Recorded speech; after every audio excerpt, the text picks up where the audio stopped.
Good afternoon, everyone. My name is Linda Goff, and I'm the president of the New Mexico Jewish Historical Society.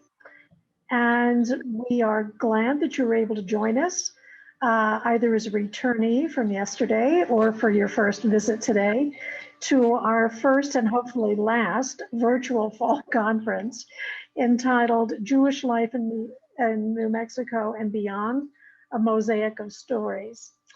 Originally, we had hoped to hold our conference actually this weekend in Las Cruces, New Mexico, and to be co-sponsoring it with the Texas Jewish Historical Society with a very different theme altogether, which was to have been, and hopefully next year will be, West of Hester Street, the Galveston Movement and Jewish Immigration and Communities in the Southwest. We have attendees today from all over the United States, and a couple of people internationally. So again, we welcome you from near and far.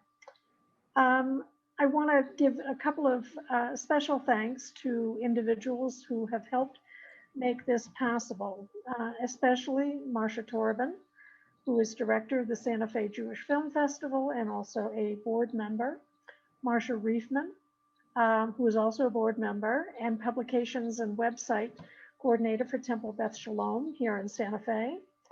George Donahoe Bayless, who wrote our press releases. Thank you, George, lives in Santa Fe.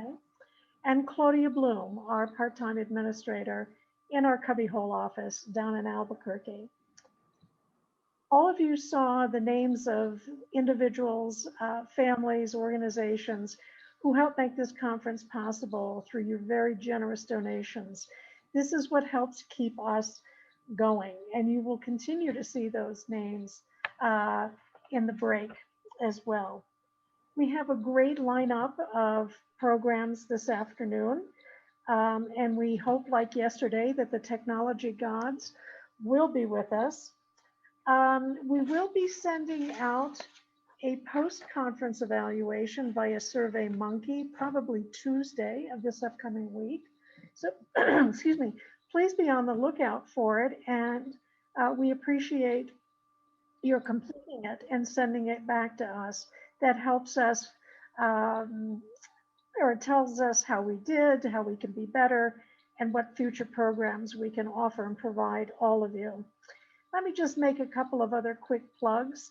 Membership is critically important to all organizations, including the New Mexico Jewish Historical Society. We tell the stories and collect the histories of Jews in New Mexico from the 16th century to today. So in addition to our signature annual fall conference, we have standalone programs. Some of you have already participated in those. We have a quarterly newsletter called Legacy, which has won numerous awards in the region and nationally. And we continue to do research and publications on the history of Jewish New Mexico. So we hope you will consider becoming a member in the near future, which also leads into another segue about the L'Chaim New Mexico Life and Legacy Program. Many of you within the state are familiar with this, others not. It's a program that is supported by the Harold Grinspoon Foundation to help Jewish communities, secular and non, around the US to help ensure their future generations as a congregation, as an historical society like us. We are one of 10 organizations in the state to participate in Life and Legacy. And what it's done for us in particular is helped us establish our first ever endowment.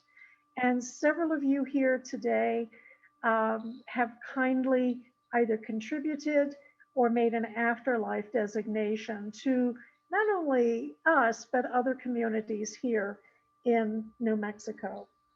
So therefore, let me pass things along to Marcia Torben, who will introduce our first program session. Marcia, take it away. Thank you, Linda. And it is my pleasure to introduce our first session, The Making of a Long Journey, which is a new Cinewest New Mexico PBS documentary that's going to be premiering in a couple of weeks. And we have a wonderful panel that's going to be discussing some of the behind the scenes aspects of the documentary and providing a fuller picture. It is my pleasure to introduce our moderator, panelists, presenters, beginning with Isaac Artenstein, who is the director of the film. In addition to A Long Journey, Artenstein has directed Ballad of an Unsung Hero, which aired nationally on PBS and served as the basis for his feature film, Break of Dawn. He's also directed numerous other films, including one that he collaborated with Paula Schwartz, Hala Rising in the Desert, The Jews of New Mexico. Paula Amar Schwartz, who is the producer of the film, is a past president of the New Mexico Jewish Historical Society, and she helped create a landmark videograph history of the state's Jewish pioneers. As I mentioned, she produced, along with Isaac as the director, Hala Rising in the Desert. Ron Duncan Hart is our moderator today. Ron is a cultural anthropologist and leading scholar and the author of many books and articles focusing on Jewish culture and history, including the documentary's companion book, Crypto Jews, The Long Journey. He's also co-founder of the Santa Fe Distinguished Lecture Series. Rabbi Stephen Leon of Congregation B'nai Zion of El Paso is one of the seminal figures in terms of helping Jews, conversos, to return to Judaism. He's a leading figure in this area, the author of The Third Commandment and The Return of the Anusim, in which he chronicles the work for over 30 years of helping borderland residents identify their Jewish Sephardic roots. Marcia Fine is an author. She's written 8 novels, including Hidden Ones, A Veil of Memories, that examines conversos in Mexico and the Southwest Territories during the Inquisition. And we're also joined by 2 people who, if you've seen the documentary, you will recognize them. Tim Herrera, who is in the opening scenes, and he is a rancher, and Blanca Carrasco, who has been very active in her own community. They have absolutely extraordinary stories to tell. If you haven't seen the documentary, we sent a link to those who had registered as of late Friday afternoon, and we'll be sending another link for the documentary after our session today to those who registered later. You'll be able to see a preview, a sneak preview of that documentary up until 9 o'clock tonight. And you will hear Blanca and Tim's stories in much detail in the documentary. And I know they're going to be elaborating on that in our panel discussion today. Before turning this over to Ron, just a few reminders before we start. First, our panelists, presenters, moderator, make sure that you have your microphones turned on. And I would ask for everyone else, please make sure that you are on mute. The way this works, it's sound activated. And if you make a sound, you're going to be on our screen, not our panelists. Also, if you have any questions, if you would please enter those questions in the chat box that appears at the bottom of your screen. And lastly, if you have any technical problems, if you would send me a private message in the chat box, Marcia Torben, just look for my name and send me a private chat message, and I will try to resolve those technical difficulties. And with that, I'd like to turn this over to Ron Duncan Hart. Thank you, Marcia. And it's a real privilege for me to be here today as a part of this panel and discussing the making of A Long Journey, which was a long journey. It's reaching its time that we will all be able to see it now, not only in the link for this conference, but for the New Mexico premiere on November the 19th, which we'll be looking for. As Marcia mentioned, I'm an anthropologist, and I became interested in this subject many years ago, actually when we lived in Colombia. And I visited Cartagena with some frequency for professional reasons. And Cartagena is one of the 3 sites in the Americas that had major offices of the Inquisition. The Palace of the Inquisition is still there in Cartagena, as it is in Mexico City. And going to that and seeing the spaces and seeing the demonstration of the instruments of torture and that part of the museum, became a very long journey looking into this subject. After that, I was able to go to the Archivo Histórico Nacional, the National History Archives in Madrid, where the archives of the Inquisition are maintained. And I began reading trial transcripts there. The first one that I read, which I still remember dramatically, was of an 80-year-old woman who was a midwife. And she was accused of washing the baptismal water off of babies after the baptism and coming back from the church. And she had been accused of this 3 different times in her lifetime. She normally would have faced a very harsh sentence, but she pleaded age. She was in her 80s. She was not well at that point. And the Inquisition did leave her case in abeyance. They didn't close it. They didn't let her off. But they did give her, they let her go with a promise that she wouldn't do it again. And she was supposed to stop being a midwife in the process. This led to, then when we came to New Mexico, and one of the first people I met here, of course, was Stan Hordes. And I began comparing notes between what I knew from the Colombia experience and with Stan's introduction to the New Mexico experience.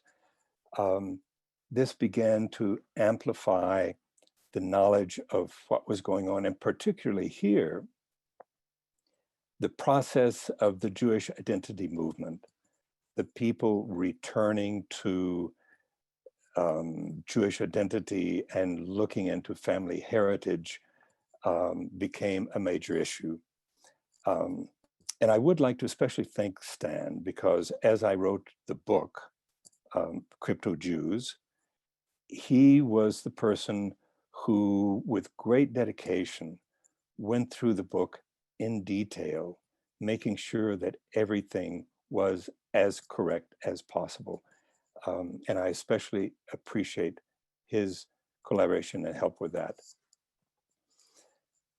In the documentary, A Long Journey, we see the process, the voices of people who are making their return today. And this becomes the major part of that film, from Tim Herrera to Blanca Carrasco and so many other people. It's been a real privilege to work with Paula Schwartz and Isaac Artenstein in the making of this film, and I appreciate so much their leadership and what they've done. Without further ado, I would like to introduce Paula Schwartz. We will go through the panel, and each person will have 3 to 4 minutes to talk and talk about their role. So Paula Amar Schwartz, producer of the film, welcome.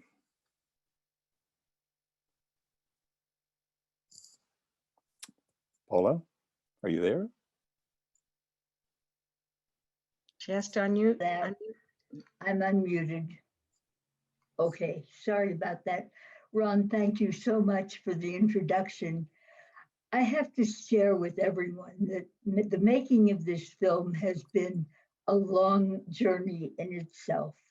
It began with the creation of the first film on Jewish life in New Mexico, Challah Rising in the Desert. And the first strand of the Challah, if you will, of Jewish life in New Mexico was the story of the Converso Jews. As Ron mentioned, one of the people who inspired me and who continues to inspire me is, in fact, Stan Hordes.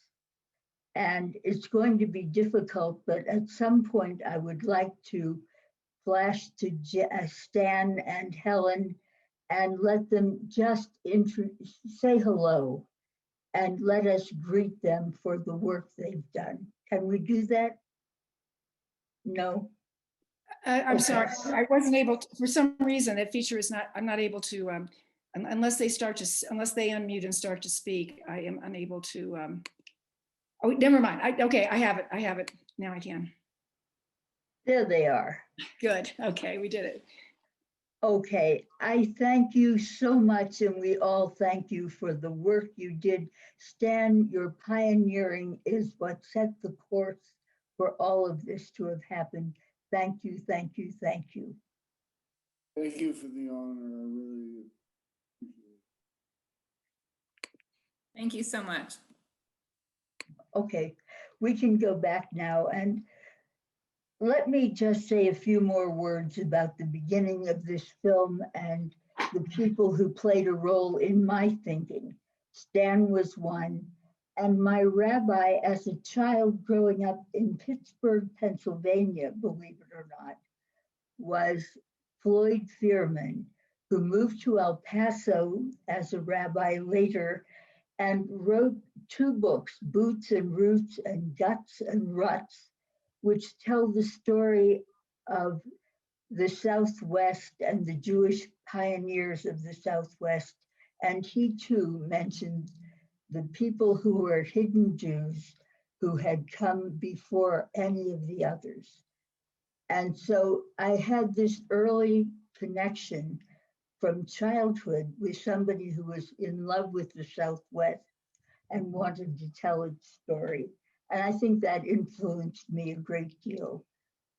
In addition, I had a very close friend, Juanita Sanchez, a poet who I shared poetry groups with, whose story was the first I had really learned about how hidden the Jewish community, or how hidden the crypto-Jewish community had remained.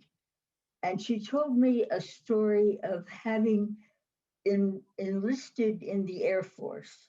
And she was on her way to Hawaii to her first assignment when her grandmother said, "I want to talk with you." Grandma sat her down and said, "Juanita, there's something you don't know that you have to know," and told her about the Jewish roots of their family.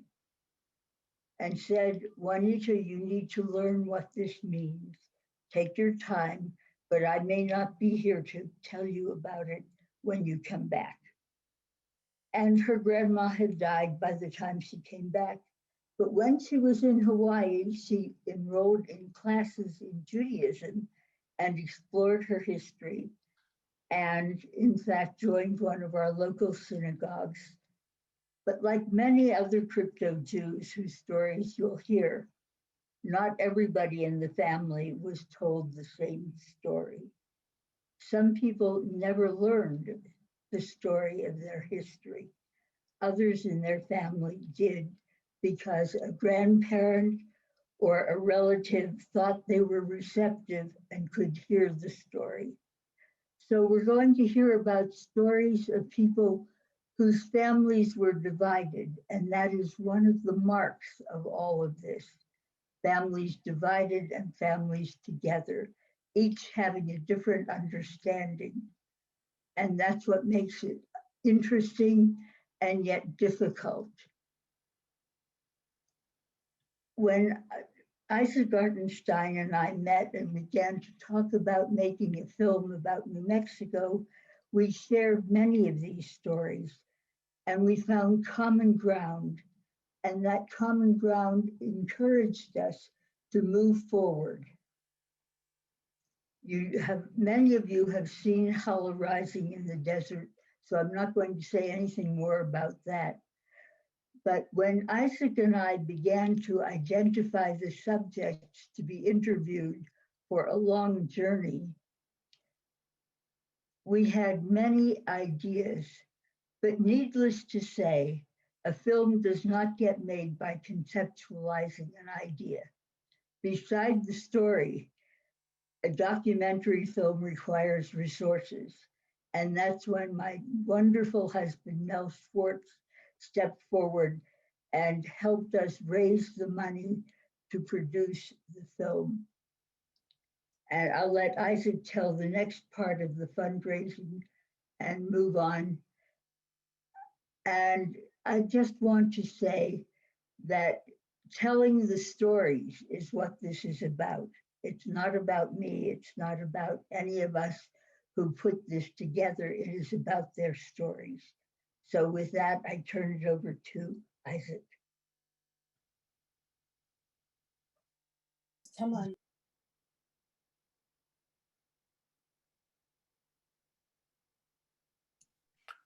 Okay, I'm unmuted. Can people hear me? Yes? Yes, they Okay. can hear you. Okay. Well, I'm not sure if I'm going to talk about fundraising stories, Paula, because filmmakers, 80% of our time is spent talking about fundraising, but something important has to be mentioned. One, of course, if it wasn't for you and Mel, Paula, we wouldn't be sitting here. We would not have made Hollow Rising or A Long Journey. And then a key ally in this process was KNME, New Mexico Public Television. They loved the story, and to our surprise, they almost immediately came on board as co-producers and very importantly as co-presenters. They are in charge of making sure that A Long Journey is shown nationally on PBS. They are the presenting station. Paula mentioned, our collaboration with Hollow Rising.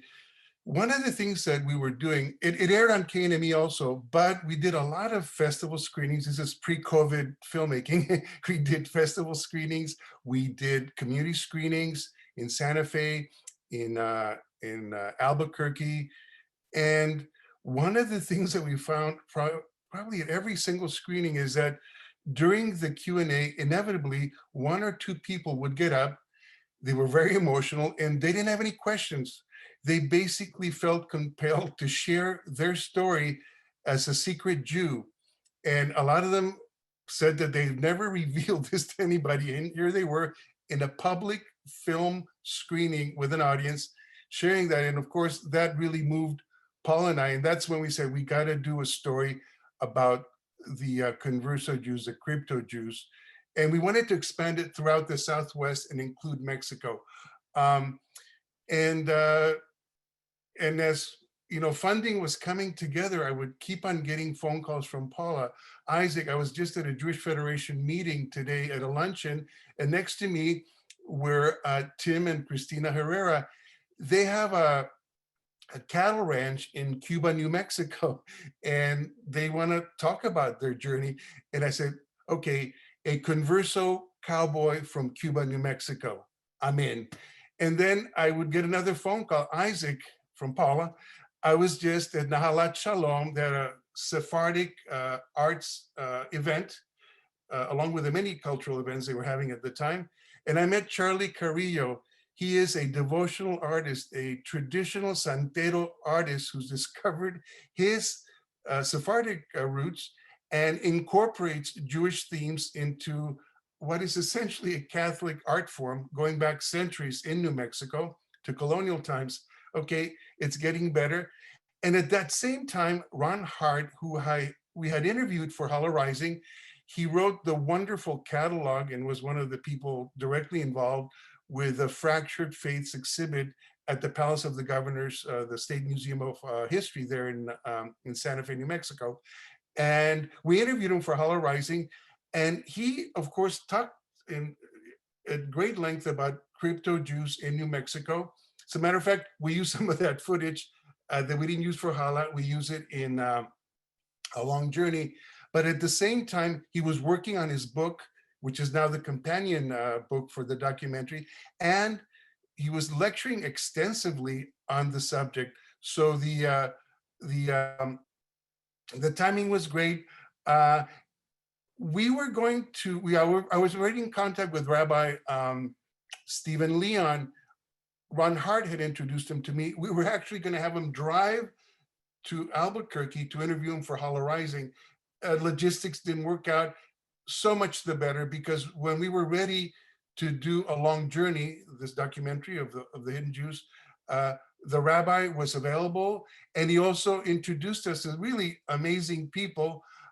such as Blanca Carrasco, who's participating in this panel, because one of the key people we wanted to feature was someone that was going through the journey of finding her roots, finding her converso background. And in fact, during the filming of this documentary, Blanca Carrasco, who was, never mind, already the president of the Sisterhood of Temple B'nai Zion, it was magical. As we were coming back to shoot additional interviews with Blanca, she found the book and her direct connection to the Garzas and the Salinas, the two seminal, out of the three seminal families of converso Jews in Monterrey, Mexico. And the other key family in Monterrey, Mexico, of course, was the Carvajal family. And lo and behold, Rabbi Leon introduces us to Bill Carvajal, who is featured in the documentary, and a direct descendant of Luis Carvajal. So just in a really wonderful way, the project came together. One of the ideas for this panel is to really incorporate the audience. We really want to answer your questions. I do want to say a couple of brief things. One of the things that attracted me the most about this project and the other projects that I've been doing, it's part of a series. I consider it a series on frontier Jews, along with Hala Rising, along with Tijuana Jews, about my own shtetl. And I've done another one on Jewish San Diego. So this frontier Jews idea has really been enriched, and we'll talk about that later because there's plans to expand it. But one of the things that I wanted to say again is it's not so much about religion, although it is very much about religion, this series, and specifically A Long Journey, but it's a fascination of mine growing up here at the border, the San Diego-Tijuana border, US-Mexico border. It's about hybrid cultures. I'm totally fascinated by hybrid cultural expressions. And I think by definition, Judaism or Jewish identity or Jewish ethnicity is very hybrid throughout the centuries, throughout the millennia. And the way it manifests itself here in our border region from El Paso to the beaches of San Diego, which are about 3 miles from here, are very much a product of hybrid cultures going back to colonial times. And interestingly, my journey, ended up here in San Diego, Tijuana, but it also incorporates the other regions. So without further ado, Ron, will you please introduce the next participant in our panel? Wait, one Yes, moment. yes. Before we go to Ron, there was one piece that I neglected to say that I want to add. May I? Certainly. You're the boss. Thank you. Okay, some of the people who told us stories and shared their history with us later decided that it was better to remain silent and not tell their story because it was too upsetting to their family to be out in public. So we have some people who said, I will tell the story in public, and some people who said, no, take me out. I don't want to have my story told in public. And this is part of the legacy of secrecy. The families who go through this have great difficulty telling their stories, and not everybody's story in the same family will be the same. And I just needed to make that observation of the dichotomy between those who are willing to say it in public and those who were not. Thank you. Thank you, Paula and Isaac. And speaking of hybrid cultures, Isaac, I don't know if he made it particularly clear, along with his last name, which does not sound as if it's from Mexico, he is actually a Spanish-speaking person with roots in Mexico. Many of our conversations are actually in Spanish. It's quite an experience. If you've had the chance to see A Long Journey, It opens with Tim Herrera riding across this beautiful New Mexico landscape. And he and his family with Christine go on to talk about their plans for Aliyah to Israel. So Tim, for the next few speakers, if you could to speak for 3-4 minutes, tell about your experience and your participation in the film. Tim, it's a pleasure for you to introduce you here. Well, thank you very much. I appreciate that. My experiences with my family and stuff with this film was just tremendous. And one of the things that really stuck out for myself was when we started filming for the place there in San Luis, and we didn't expect to go there, and it was one of those things that just kind of happened, and brought back a memory, because we were talking, they were doing some filming, and then the rocks, and then all of a sudden these memories flooded back, and I remember being with my grandmother, doing that, and that was completely unplanned as far as that part of it. And so understanding that little portion of it kind of goes back to our whole entire journey. None of this was planned, and none of this was easy. Our decision to do the film wasn't easy. Our reason for returning to Judaism wasn't because it was easy. Matter of fact, it was a total opposite of that. From a religious standpoint, it was just because that's the soul that we have. That's who we are. That's where that pull has always been. And so in getting ready for this, I was trying to figure out, okay, when did it start? When was the specific time that I understood? And going back and, talking to my parents and everything else, I really honestly believe it was always there. It was always there. I knew that where I wasn't where I needed to be, until that one time when it hit us. It just hit both me and Christina and said, no, we've got to go forward with this. And like I said, it wasn't an easy decision. It was a long journey. And I really have enjoyed the journey, both just in every aspect of it, because it's given it, it's been able to give me a story to be able to tell my kids and tell my grandkids, and hopefully a story that they get to tell their kids, and that will hopefully go on in understanding that to keep this story alive as far as who we are and who we were. There was a question that asked if it was common knowledge in Cuba, and if it was kept a secret when not only Tim but some other people talked about it.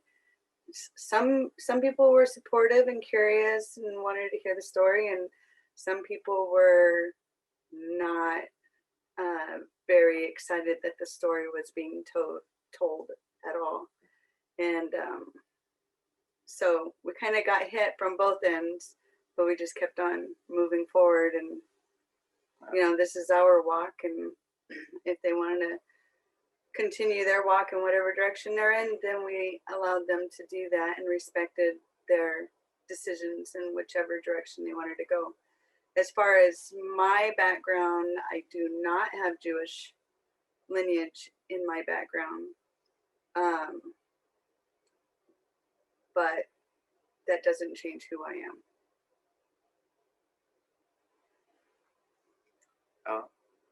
Oh, I wanted to say something very briefly. Sorry to interrupt.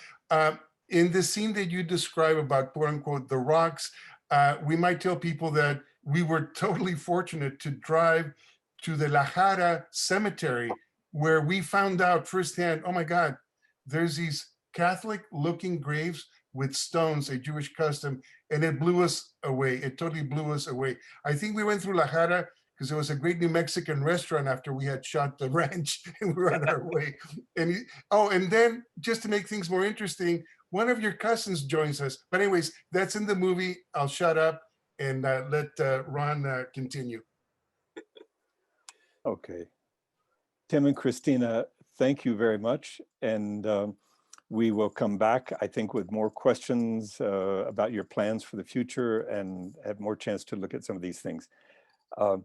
Blanca Carrasco is from El Paso. And as Marcia mentioned earlier, she's been very active in the Jewish community there and is active and an important member in the B'nai Zion synagogue. Blanca, could you tell us something about your experience? So Ron, do you want for me to talk about myself a little bit or about the actual experience of the movie? Either one. Okay, because I put together something that I would like to share with everyone. And I'm just gonna ask you to bear with me. My name is Blanca Carrasco, Blanca Mónica, Marina, Garza, Enriquez, Espinosa, Pérez, Crispín, Salinas. I am married to Cesar Joel Carrasco Trejo, Avila, Acosta, León, Cano.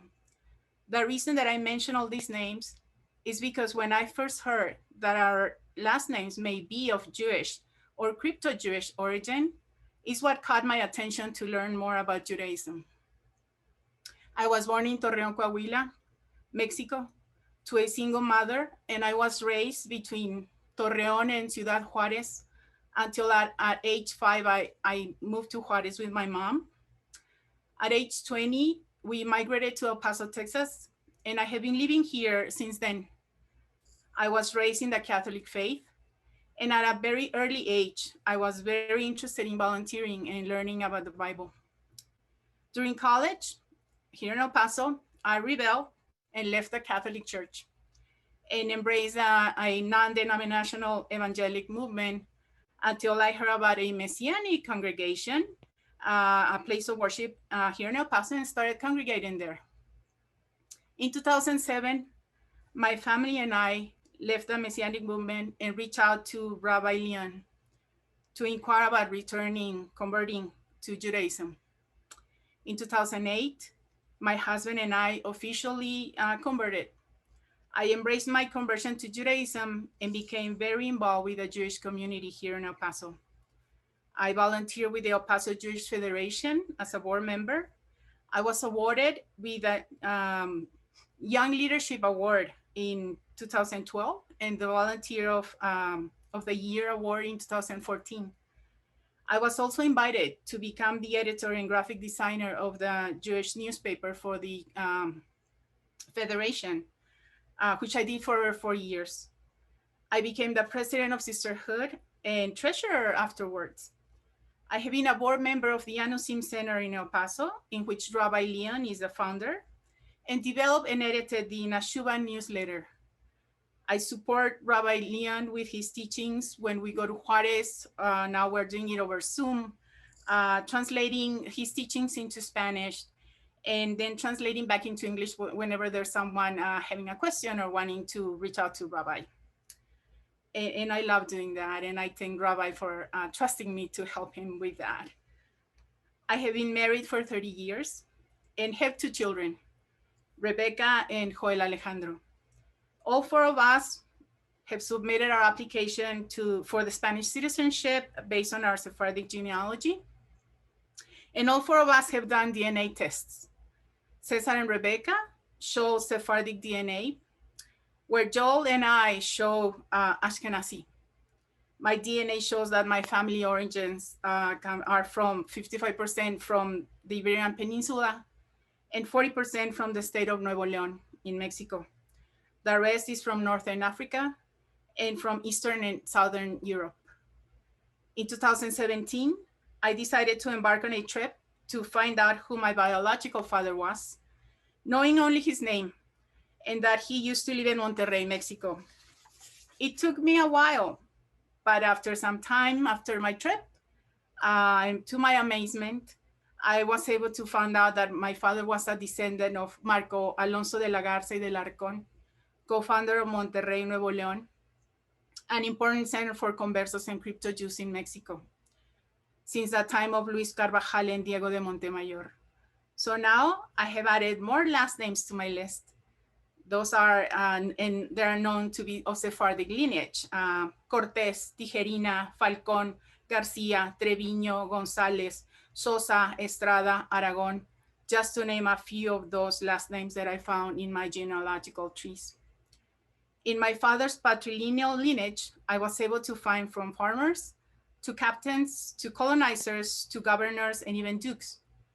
And someone really important to me as a crypto Jew, two ancestors who perished during the Inquisition. My ninth grandmother, Constanza de la Garza, from Villa de Lepe, Reino de Castilla, Spain, who was accused of being a heretic and died in prison. But her effigy and her bones were burned in an acto de fe in Las Palmas de Gran Canarias, alongside her brother, Alonso de la Garza. They were 2 of 5 people who atoned for their religious crimes in a bonfire in 1624. I am honored and humbled to be part of Isaac and Paula's film. It was a very neat experience to take them to Juarez, to visit with a group that has been congregating there and where Rabbi Leon is helping them come back, return to their Jewish roots. I love to see the passion that Isaac put into filming us and wanting to learn more about us and about the group.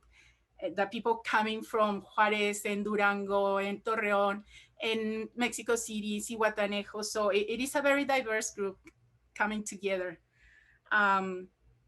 Definitely, I will never forget that I was driving Rabbi and we got lost in one of the poorest areas of the city in Juarez, and I was freaking out that I took a wrong turn and I was heading to another town far from Juarez, and I was freaking out that I wasn't going to be able to bring Rabbi safe home. So he remembers that, and definitely we make a joke now, but back then I was praying to God that I was going to be able to use that Waze correctly and get my way back into the crossing the border from Juarez to El Paso. So that's only just one of the few things that I can share about my experience, but definitely, again, I want to thank Paula and Isaac for the opportunity to be part of this amazing film. Thank you. Thank you, Blanca.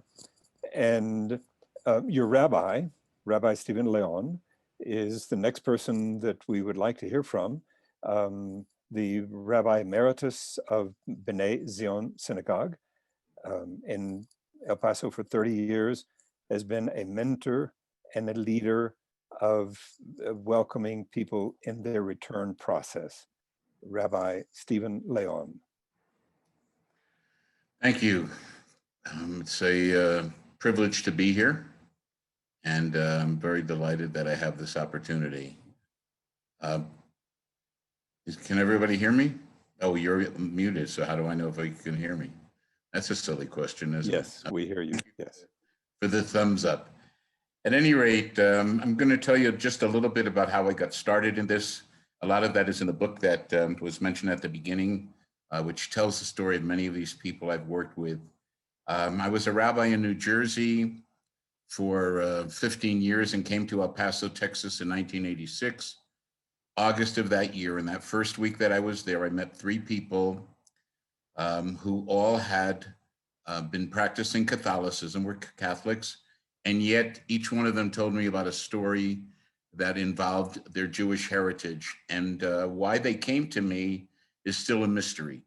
The first person that came to me was a gentleman living in Juarez, a religious Catholic, whose grandmother would take him from the time he was 4 years old to the present time when he was about 40, into a dark room in the house every Friday night and light candles, and 2 candles, and say a prayer in a language he didn't understand. And following that, everyone would go upstairs where there was a tremendous meal every Friday night. When she passed away, he tried to get other people in the family to continue that tradition, and nobody was interested. And his priest told him to come seek a rabbi, and maybe he could find out from the rabbi why this was going on, why his grandmother was doing this. And the priest also told him something I remember distinctly to this day, that there are hundreds of women in Mexico who are Catholic who are lighting candles on Friday night. And so when he came to me, I told him it was a Jewish custom, and that began my interest. He was dumbfounded by that.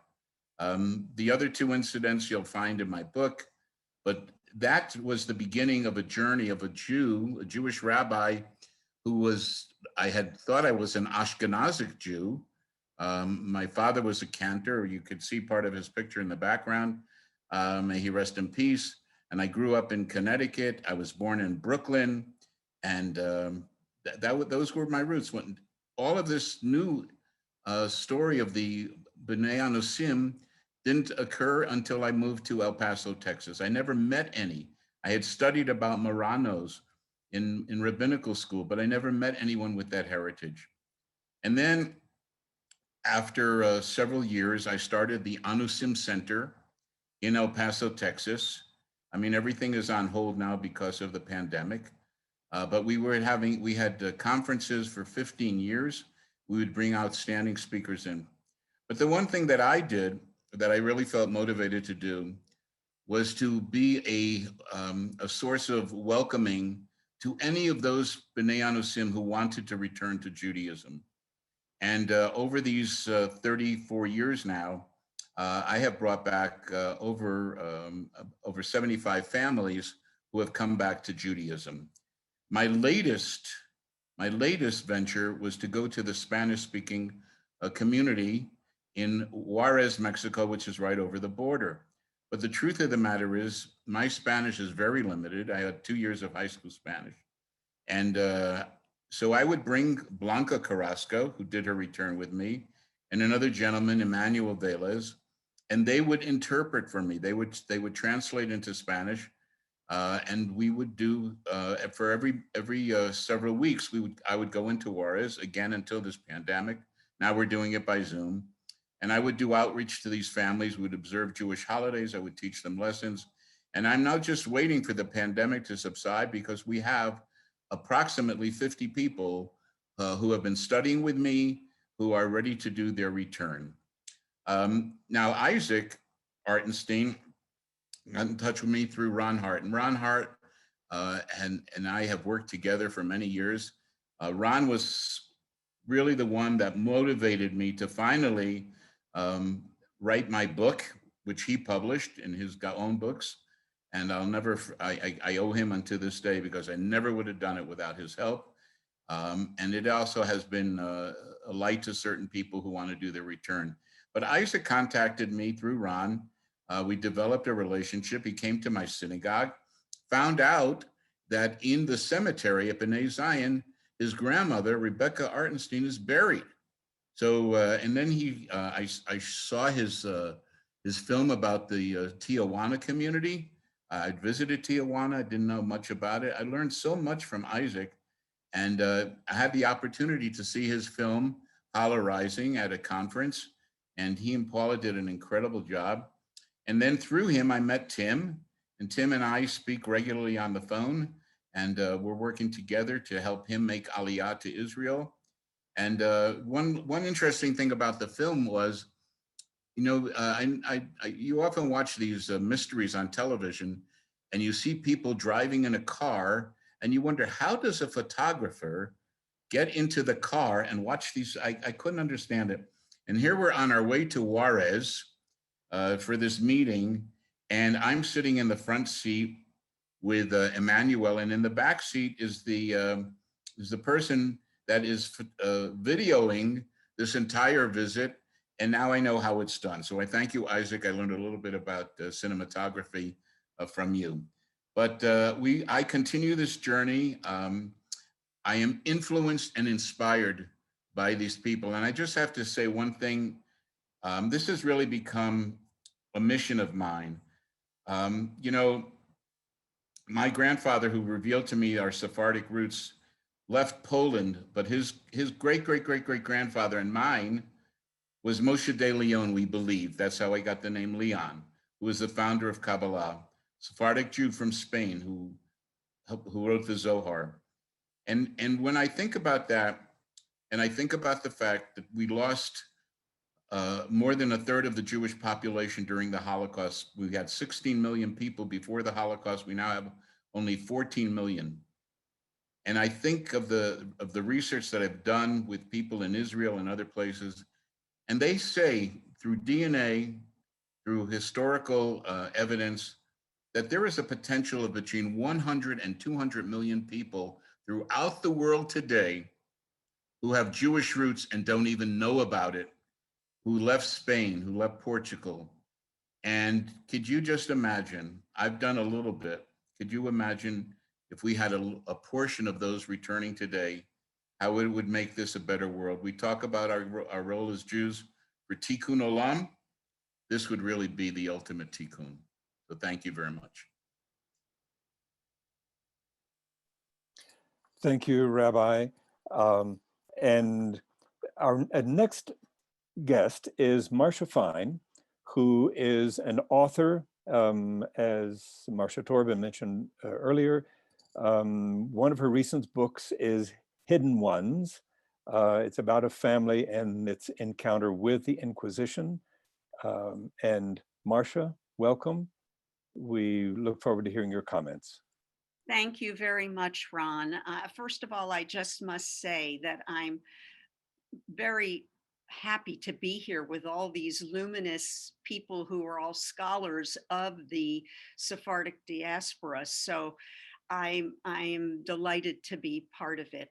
The first thing I want to say is the Sephardic culture and faith have so much to teach us. And it's not just about the Judaism part, but it's about humanity itself.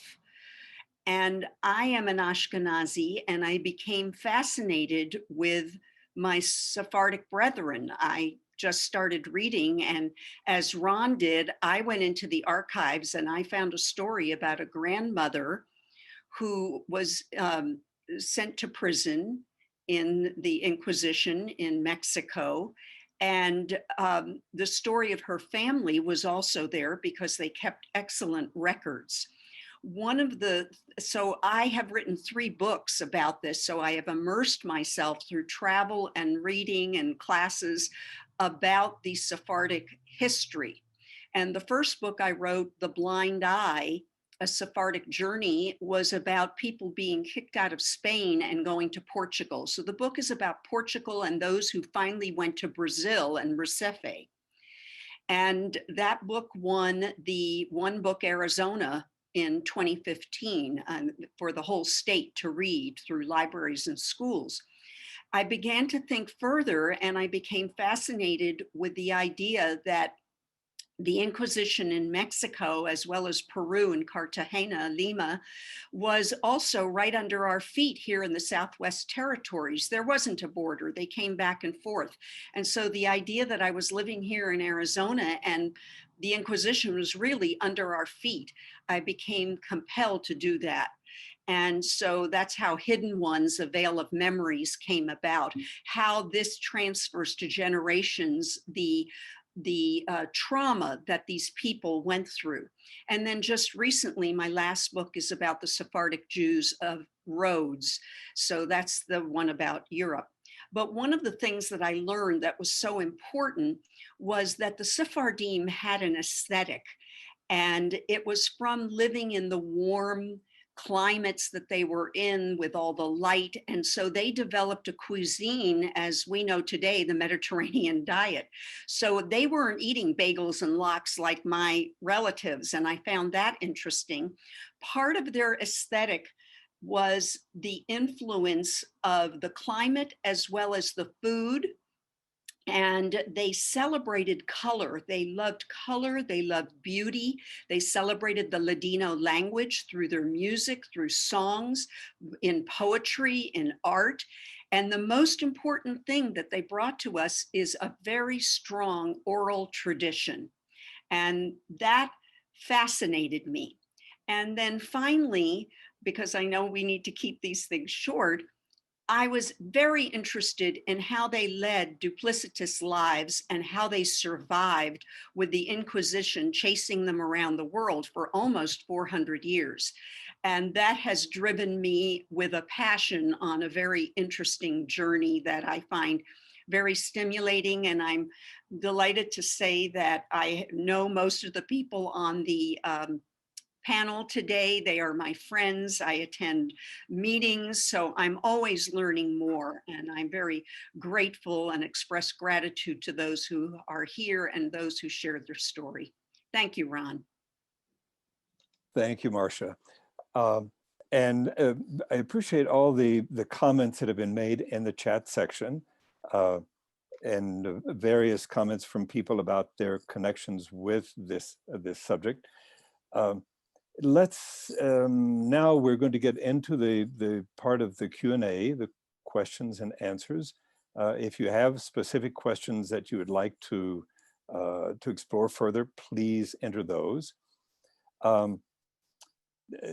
Let's see, Maida Tichan, do DNA stats show that many Ashkenazi Jews also have Sephardic DNA, as does Rabbi Leon? If I can comment a little bit on that first, and then we'll see who else has to answer. One of the things we know that has some historic documentation in 1492 and following, as Jews were expelled from Spain, we know that over the next few decades, the population in Poland surged from about, it seems like 25,000 maybe to start with, to 150,000 by the end of that century.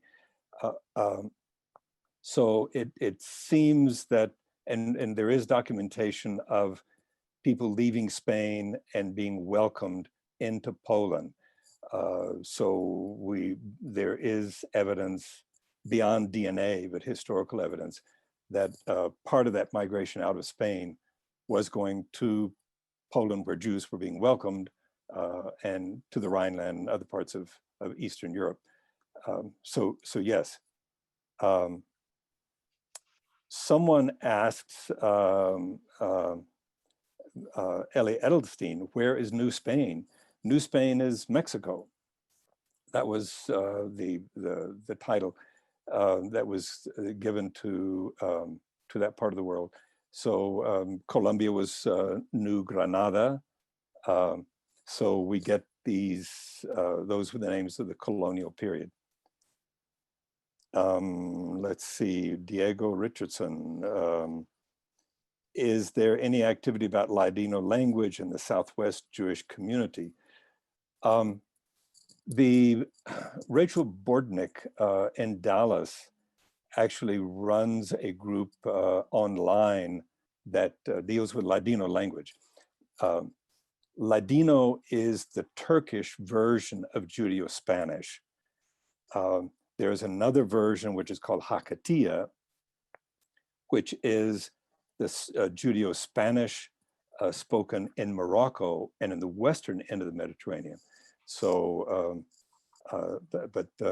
if you're interested in Ladino, the Turkish version of Judeo-Spanish, Rachel Bortnick is the person who does that.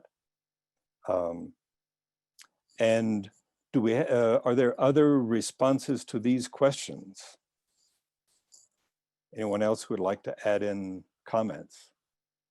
I would just like to say that we've had at our synagogue, Sarah Oresti, who is a fabulous Ladino artist.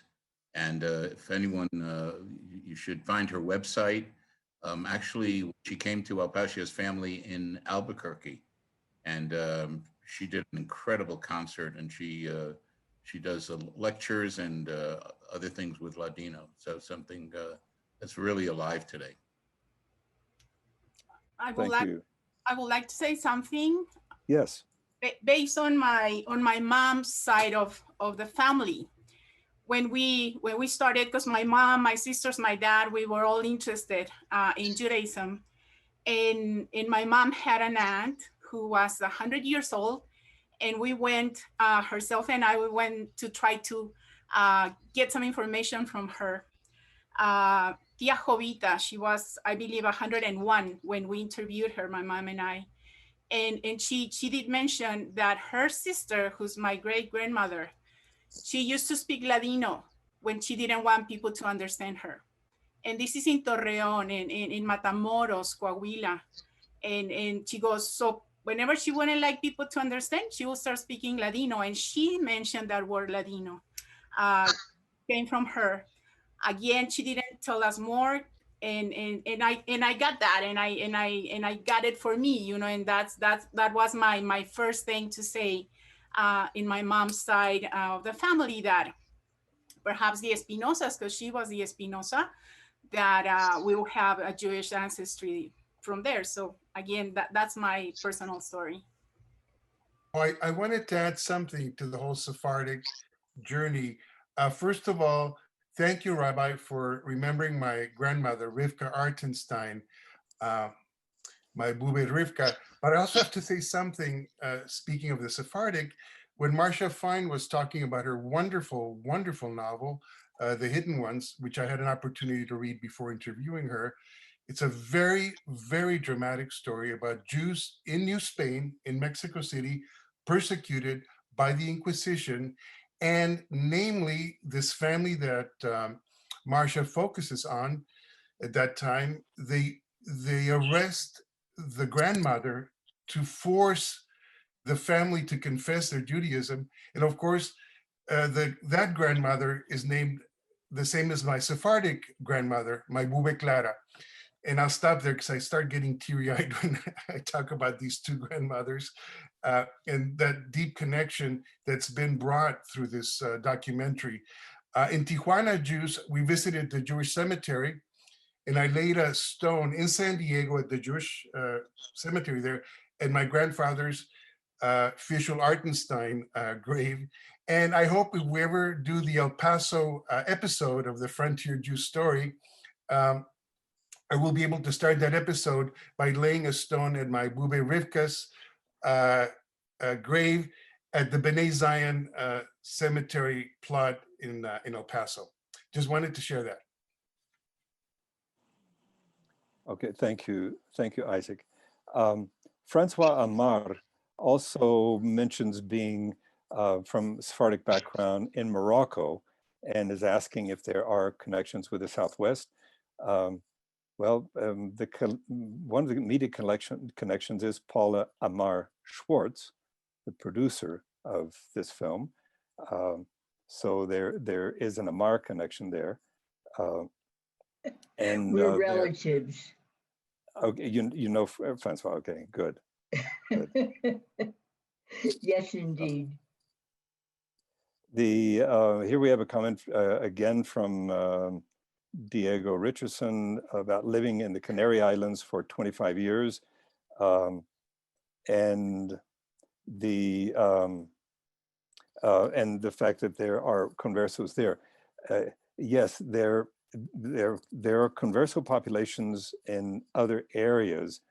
Cape Verde, for example, has a history of converso populations, and many of those people have migrated to Rhode Island here in the United States. And there's an interesting concentration of people of converso background in Rhode Island who are from Cape Verde. So you have these other connections going on. Let's see, who else? Judy Frankel is mentioned, a talented singer who deals with Judeo-Spanish songs. And yes, there's a rich tradition of Judeo-Spanish music, which continues very rich today. Judith Cohen, Vanessa Paloma, and other people who are continuing that tradition.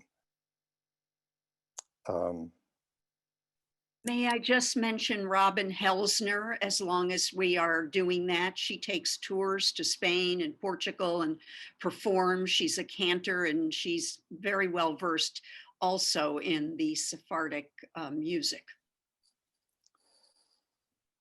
Okay, Nan Rubin, are you there? I'm here. Yes, you've worked on this subject also. Yes. Can I just make a couple comments? Of course. Yes. Great, thank you. I'm Nan Rubin. I am the producer of the series that was on NPR that started in 1986 called The Hidden Jews of New Mexico. And I worked with Ben Shapiro, who was a radio producer at KUNM at the time. I was living in Denver, now I live in Las Cruces, so I'm actually here in New Mexico. And I did want to make just a couple comments. I did watch the movie, I appreciate it very much, and the comments you've made about it.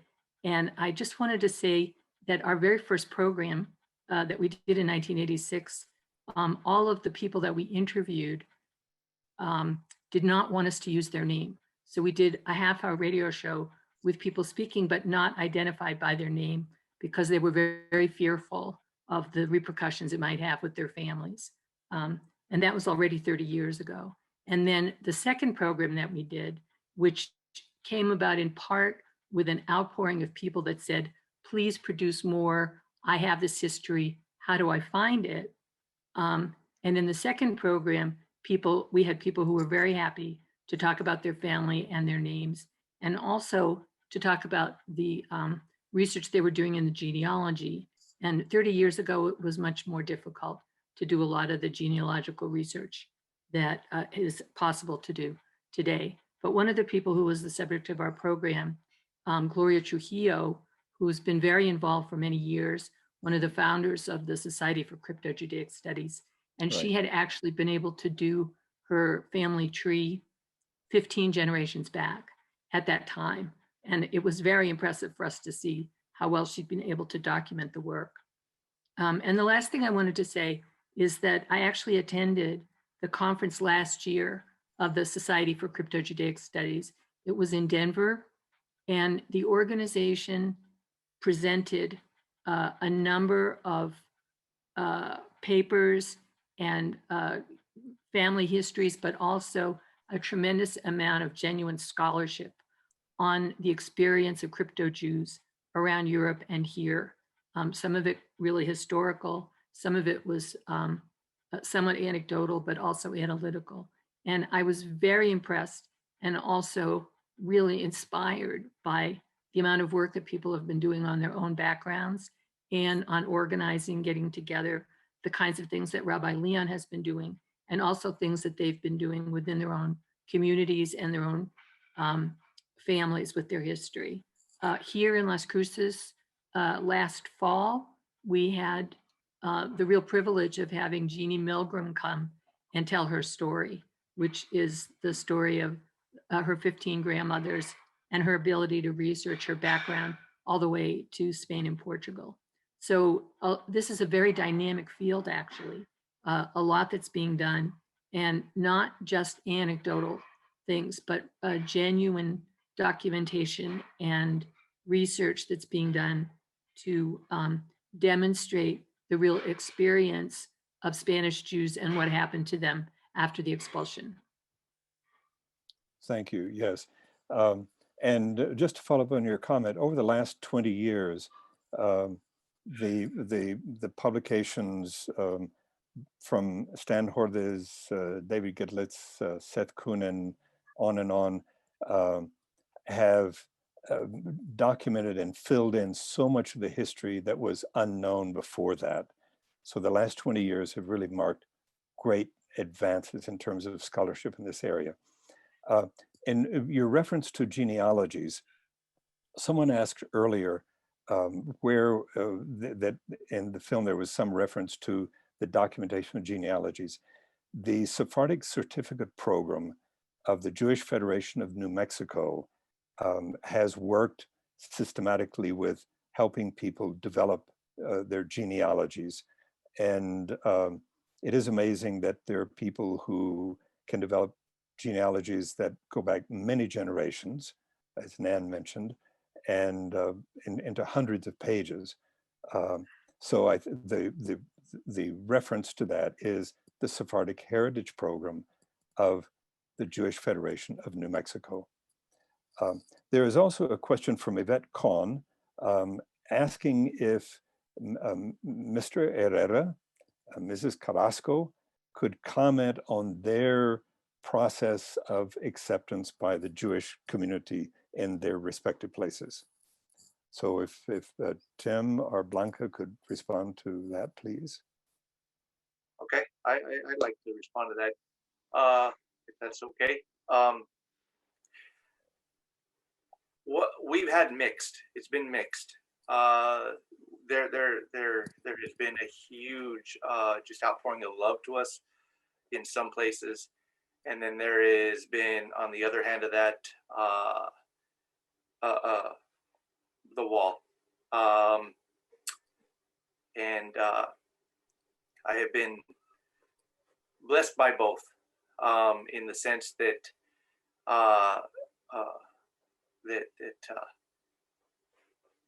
that this walk will hopefully in turn create, hopefully I'll be able to help somebody else out to be able to have a little bit of an easier time. Me and Rabbi Leon have talked extensively about this, but I am blessed and honored that I was chosen to be able to hopefully be able to bring or help my brothers come out of this, come out of the places where they're at, and be a little bit more smoother. So, but to answer the question, it's been mixed, and it's been no middle ground on either end. It's either a complete outpouring of love or an absolute wall. Thank you, Tim. Blanca, are you there? Yes, I'm here. Well, my experience, this is what I say. Of 100 people in the community, in the Jewish community in El Paso, maybe one person cannot understand who we are and the reason for us wanting to belong. Of the 99 have shown support and love and interest in wanting to teach us and wanting to be part of us. And for those of you who have not seen the film yet, I do kind of do mention, that that at a certain point I was about to say I don't want to have anything to do with Judaism because of how people treat me, because me personally, I want to please everyone. That's just my nature. And when I will see someone, really putting like a wall, like Tim says, it hurt because I want for everybody to like us, right? But I have to understand, and I have to come to learn that there's people who are safeguarding, what they have and what they have built for years, and they have this kind of mistrust that if we come with eating beans and wanting tostadas and wanting to dance and sing loud, so it's kind of disrupting their little, world, which might be something that they're afraid, that by us coming in, we're gonna disrupt their ecosystem of the community there. But again, for the most part, I've been welcome. I have wonderful friends, and I was part of Sisterhood President. I was part of a committee that ties, the conservative movement of sisterhood with Canada, the one part of the south part of the United States and Mexico. So I was able to even create relationship with the community in Mexico City, which I now, she's my best friend, and people in Canada. So I've been able to go beyond, just the walls in the community to far away. So yes, it's mixed emotions.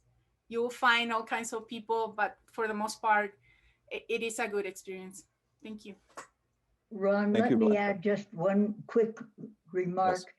Yvette Cohn-Stewar's story of her family is in the first film, Hollow Rising in the Desert, and she has another interesting family story to tell. So Yes. thank you for asking your questions, Yvette, and welcome to this one. I would like to comment about El Paso. You have the privilege of having the kosher taco truck, also, which is the sponsored by Peter Schwarzbein, who is a city councilman there and a member of Benedición. The rest of us only wish that we had a kosher taco truck. So congratulations on that. Can you hear me, Ron? Oh, sorry.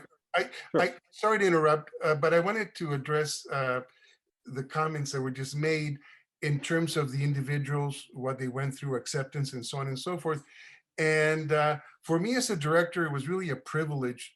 Usually as an independent filmmaker, you write, direct, produce, find partnerships. But with Paula, as a director, I have the unique kind of possibility to interpret, to adapt as a director. They were these stories laid in front of me, these journeys. They were historical journeys that were very compelling. They were cultural journeys that were very compelling.